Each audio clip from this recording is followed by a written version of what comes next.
The way America does business is changing. Mom and pop stores are quickly becoming things of the past, replaced by a new generation of entrepreneurs who often are operating a franchise such as McDonald's or Dunkin' Donuts. You can find the same retail outlets in virtually every town in America. Some complain, like me, that it's making our nation so boring. Others see opportunities emerging. Let's say hello to the Fresh Outlook think tank. Joining us here in studio are political psychologist Dr. Bart Rossi, political science professor Alan Sanders of St. Peter's University, certified financial planner Jim McCarthy, and joining us live via Skype, president of the Commercial Fleet Financing, Inc., Matt Monero.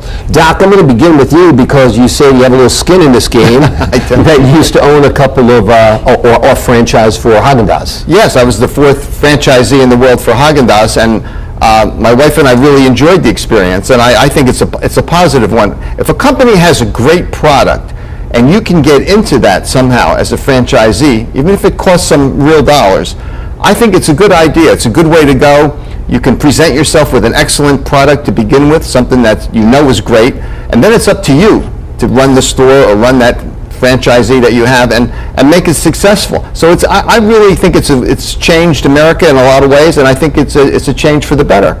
Do you find it restrictive though? You have to buy their cups, you have to sell their flavors, you have to put up their signs, you have to do it their way. Well, it is restrictive, but some of the restrictions also help you because you want to maximize the impact of Haagen-Dazs, for example, that particular ice cream product, which was excellent, very high grade product. So some of the restrictions really do help you in the long run. Alan, what are your thoughts on franchises taking over America? I try to avoid them at all costs. I won't go to a Subway, I won't go to a McDonald's, I won't go to a Starbucks. I like to find an independent coffee shop or a sandwich shop. I want to feel like I'm in Columbus, Ohio, and not in some indistinguishable place. Right, and there's much to be said for that. People like individuality, what each part of the country really has to offer. But the driving force, of course, is the economy, and for many people, many of them are being driven out of their original jobs. They get too old, or their salaries start to be too high for the corporate executives, and so they need a model to follow where they can work again and be profitable and be useful again. And so I think franchises offer them that possibility. Also, it offers a possibility for new entrepreneurs, people who want to get into business but don't quite know how to do so. It gives them a learning experience and allows them to do that. So I think it fills a very important need.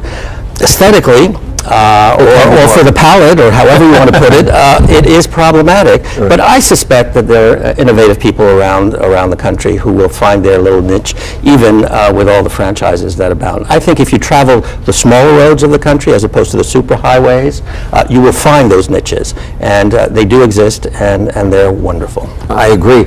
Jim, you're a financial planner. Sure. When a client comes to you, what is your recommendation usually? Well, a couple of interesting statistics to your last point. There are about 30 million businesses in the United States that are considered small businesses by the Small Business Administration. Of that, roughly 24 million are actually have no employees, or it's only the owner and their family. So it's basically a self-employed situation. Right, so that's to Alan's point, these people that are being sized out of the job market, and they're starting their own businesses. Of that 6 million or so that do have employees, 80% of those have 20 or fewer. So it really speaks to the small business owner. Whether it's a franchise, you probably had 10 or 15 people working for you. Correct. So even a small franchise, McDonald's probably has more, but some of them have smaller ones. I think the main difference, as Alan pointed out, is that if you're looking for structure, if you're a person who's looking to get into a business and you're looking for structure, a brand, good quality product, but you also need to have a significant amount of capital, because the minimum is $50,000 more or less to get into one, or that's it depends on the type of the franchise you're looking at, to be honest with you, Logan. Some could be several $100,000, some could be well into the $1 million. Panera franchise is about $1.5 million. But some are licensed to make money. You get that $1.5 million together, and you might be funneling it in. I think that, well, the difference between starting your own business from scratch and then buying a franchise is, in starting your business from scratch, you're going to make less money initially, but you're your payback is so much sooner because your investment is so much smaller. Whereas So you if you can go get- into something where you've had a big upfront cost, you need a couple of years just to pay yourself back for your upfront investment before you're really truly profitable. I mean, the business itself may be profitable, I understand. but you're probably just paying yourself back your upfront investment. Let's turn to Matt Monaro. Matt, what's your take on this? Good trend, bad trend? How does it work? Now, franchises are a fantastic model for the first reason of structure that was mentioned by your other guest. Most businesses don't have the structure that a franchise gives them. So the franchise aspect works because of the structure. But the missing piece of the puzzle is most businesses, whether they're a small business independent or a franchise, don't know how to sell the product and services well enough. And that's why franchises become so beneficial, and they have sort of vanilla-ized the business landscape, because both franchise or independents, nobody knows how to sell the product and services anymore to differentiate themselves. And so I love franchises, and I especially love them when the owner gets out front, starts ringing a bell or handing up a sign, and says, come in and see me, come in and buy my products and services. Yeah, it's interesting. You do see that entrepreneurial flair sometimes. I know, Bart, I'll go into a McDonald's, and the owner will be behind the counter running the whole show often with just Right. 2 or 3 other people helping.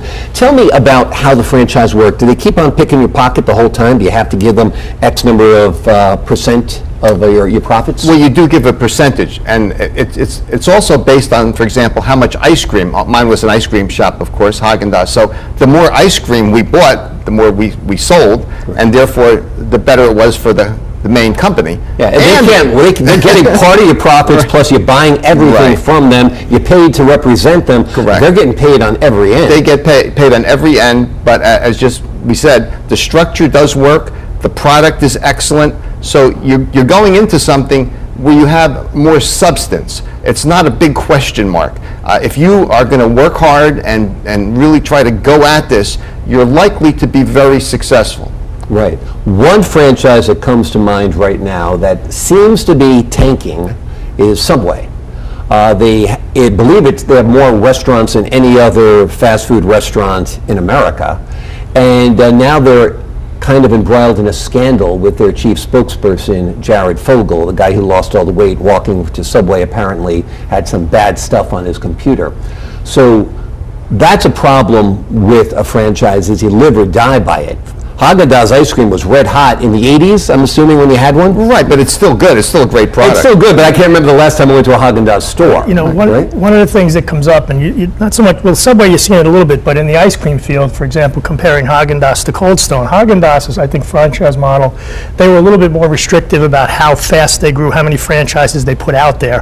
Cold Stone, and not to pick on Cold Stone, I love the ice cream, but there was a period in time when they got hot, and they were like putting them up every 2 miles apart, and eventually they just oversaturated local markets. Right. And so that unfortunately becomes a problem for franchisees, because if you're the last guy in the door, Yeah. you know, you might be buying It's almost into like a pyramid. You're going to win if you're at the bottom of it, but you're at the top and you've got a Cold Stone 3 blocks that way and a Cold Stone 5 blocks that way. Not necessarily, Logan, because you could be the guy who operates more efficiently and does a better job, as this gentleman on the remote said, to promote your business better. You could still be the guy that wins, but what I'm saying is that if you get, you know, if you're the first guy in the local town and then all of a sudden the third and the fourth come in, doesn't mean the third one doesn't win, but the town can't support 3 Cold Stones or 3 Haagen-Dazs or 3 Subways or Exactly. 3 of anything. And so I think, unfortunately, when the franchise gets hot, sometimes the corporate office tends to oversell itself, and sometimes that's not necessarily beneficial for the franchisees, any of them, frankly. Exactly. Matt, do the franchisees have a voice in this process?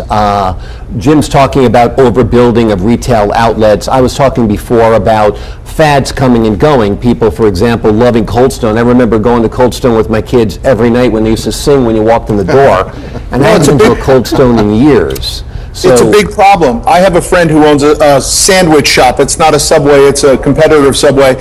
And in the contract, he has the territory within a 5-mile radius of his store, and the corporate company came in and sold 15 franchises to someone that he didn't even know 5.2 miles away, and the corporate never even mentioned it to him. Now, this is a guy with #1 in Texas, where I'm located, the #1 of this franchise in Texas, and they allowed someone to come in 5.2 miles away. So it's not a guarantee. And I know I financed a number of people in the Subway business. Subway operators do not make a lot of money. It's a $40,000, $50,000, $60,000 a year take home to the Subway operator. So you need multiple units to make any real money.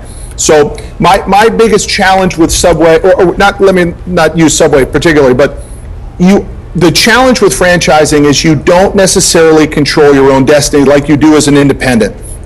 But most business owners must have the structure that comes with a franchise. So it's a mixed bag. But if I had to pick, I would take the independent road like I have for the last 20 years. But that's not always the road that most entrepreneurs can take.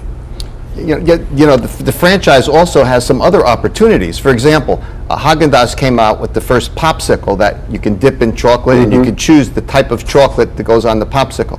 I was the first person, by the way, at a corporate meeting to be asked to try the first popsicle. A bit of trivia.